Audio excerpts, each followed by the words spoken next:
Pour créer une liste dans Scratch, il faut aller dans Données, et dessous créer une variable, il y a marqué créer une liste. Je clique dessus, je donne un nom à cette liste.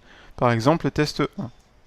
J'ai le choix de définir cette liste pour tous les lutins que je vais utiliser dans mon programme, ou bien uniquement pour le lutin en question sur lequel j'ai cliqué dernièrement. J'appuie ensuite sur OK, et cette liste apparaît dans l'écran principal où figure également le lutin Scratch.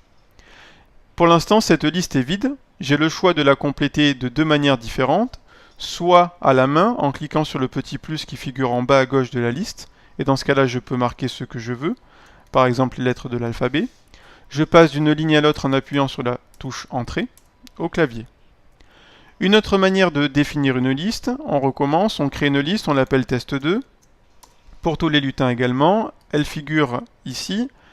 Je vais sur cette liste-là qui s'appelle test 2. Pour l'instant, elle est vide. Pour la compléter, je peux faire clic droit et importer un fichier. Alors, je peux importer soit un fichier texte, soit un fichier CSV, par exemple issu d'un tableur. Je vais ici importer un fichier texte, par exemple ici, la liste des verbes du premier groupe à l'infinitif. Il y en a 6654.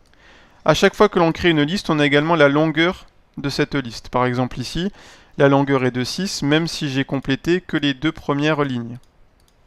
Donc pour créer une liste sous Scratch, deux manières différentes. Soit je crée une liste à la main, en rentrant les lignes une par une, soit j'importe un fichier texte ou un fichier CSV.